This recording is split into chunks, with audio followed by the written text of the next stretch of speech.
NEET প্রশ্ন ফাঁস কাণ্ডে আপনাদের জানাচ্ছিলাম যে আজ আন্দোলনকারী এবং কেন্দ্রীয় সরকারের প্রতিনিধিদের বৈঠকের সম্ভাবনা রয়েছে, যদিও যে জায়গায় এই বৈঠক হওয়ার কথা রয়েছে সেখানে কিন্তু এখনো পর্যন্ত কারোর পৌঁছানোর খবর পাওয়া যাচ্ছে না।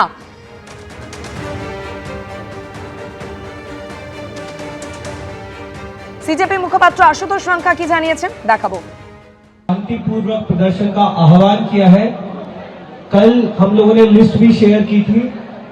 लगभग 150 से ज्यादा शहरों में, जिलों में ऑलरेडी प्रदर्शन चल रहे हैं और जिस तरह के हमें मैसेजेस सुबह से आना शुरू हुए हैं, आज देश के हर जिले में प्रदर्शन होने जा रहे हैं। हम कॉकरोच जनता पार्टी के तमाम समर्थकों का बहुत धन्यवाद करते हैं। शांतिपूर्वक अपनी बात बनाए रखें। हमें सरकार पे लगातार दबाव बनाना है और तब तक पीछे नहीं हटना है जब तक धर्मेंद्र प्रधान जी इस्तीफा नहीं दे देते। নিট প্রশ্ন ফাঁস কাণ্ডে আজ আন্দোলনকারী এবং কেন্দ্রীয় সরকারের বৈঠকের সম্ভাবনা রয়েছে। আর সিজেপির প্রতিনিধিদের সঙ্গে আলোচনার আগেই কেন্দ্রীয় স্বরাষ্ট্রমন্ত্রীর বাড়িতে বৈঠক, যেখানে কেন্দ্রীয় মন্ত্রীরাও উপস্থিত রয়েছেন। এই মুহূর্তে সামগ্রিক পরিস্থিতি নিয়ে জানাবেন এবং এই বৈঠক সম্পর্কে আরো বিস্তারিতভাবে বলতে আমাদের সঙ্গে রয়েছেন প্রতিনিধি বিজেন্দ্র সিংহ। বিজেন্দ্র, একদিকে কেন্দ্রীয় স্বরাষ্ট্রমন্ত্রীর বাড়িতে বৈঠক চলছে, সেই বৈঠকে কারা রয়েছেন, এবং অন্যদিকে সিজেপির প্রতিনিধিদের সঙ্গে কেন্দ্রীয় সরকারের বৈঠক কখন হবে? সেটা তো আজকে সকালেই সৌরভ দাস জানিয়েছিলেন সিজেপি তরফ থেকে কি 12:30টার পর তাদের একটা বৈঠক একটা নির্দিষ্ট জায়গায় হবে সরকারের সঙ্গে, এবং সরকারের কি প্রস্তাব আসছে সেটা তারা আলোচনা করবেন। সেটা সূত্র মারফত জানা যাচ্ছে কি 12:30টার পর এই মিটিংটা কনস্টিটিউশন ক্লাবে হবে, যেখানে যে দুজন শীর্ষ মন্ত্রী জেপি নাড্ডা এবং জিতেন্দ্র সিং, যারা গতকাল দেখা করেছিলেন সোনম ওয়াংচুকের সঙ্গে, তারাই আজকে মিটিং এ যাবেন এবং এই মুহূর্তে স্বরাষ্ট্রমন্ত্রীর সঙ্গে তারা মিটিং করছেন কি অপশনস গুলো তাদের কাছে রয়েছে।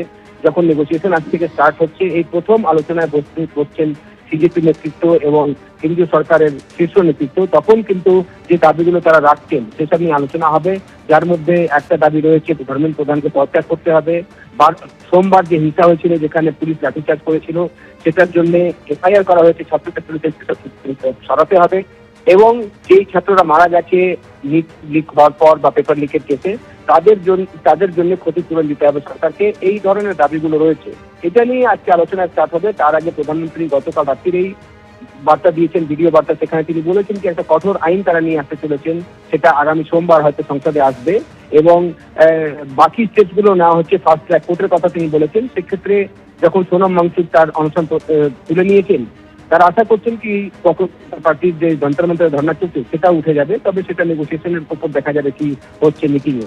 সংসদ ভবনের মধ্যে যেটা আমরা দেখছি, একই অবস্থানের উপর অনড় রয়েছেন রাহুল গান্ধী এবং বাকি ব্যক্তিরা। রাহুল গান্ধী কিছুক্ষণ আগেও বলে গেলেন কি তারা অনড় রয়েছেন, ধর্মেন্দ্র প্রধানকে পদত্যাগ করতেই হবে, এর থেকে নিচে তারা সরছেন না। লোকসভাতে আজকেও কোনো কাজ হয়নি, লোকসভা আগামী সোমবার অব্দি অ্যাডজার্ন হয়ে গেছে। রাজ্যসভা 3টে অব্দি এই মুহূর্তে অ্যাডজার্ন রয়েছে, কিন্তু 3টের সময় কোনো কাজ হবে তার সম্ভাবনা কম রয়েছে। কেন কি কংগ্রেসের নেতৃত্বে যে বিরোধীরা রয়েছেন দুই হাউসেই, তারা কিন্তু ধর্মেন্দ্র প্রধানের পদত্যাগকেই সব থেকে বড় প্রায়োরিটি করছেন। এটার পরেই কোনো আলোচনা হবে লোকসভা রাজ্যসভায়, এটাই কিন্তু শর্ত রাখা হচ্ছে বিরোধীদের তরফ থেকে।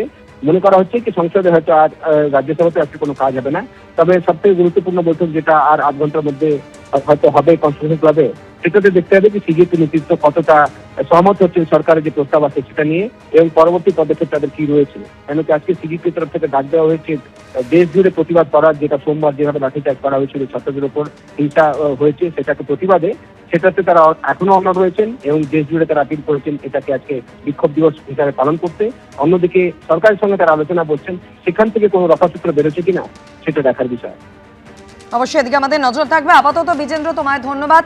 সিজেপি মুখপাত্র আশুতোষ রাঙ্কা এবং সৌরভ দাস কেন্দ্রীয় সরকারের সঙ্গে তারা বৈঠকে উপস্থিত থাকতে পারেন। কেন্দ্রীয় শিক্ষামন্ত্রী ধর্মেন্দ্র প্রধানের ইস্তফার দাবিতে এখনো অনড় ককরোচ জনতা পার্টি। এবিপি আনন্দ, এগিয়ে থাকে, এগিয়ে রাখে।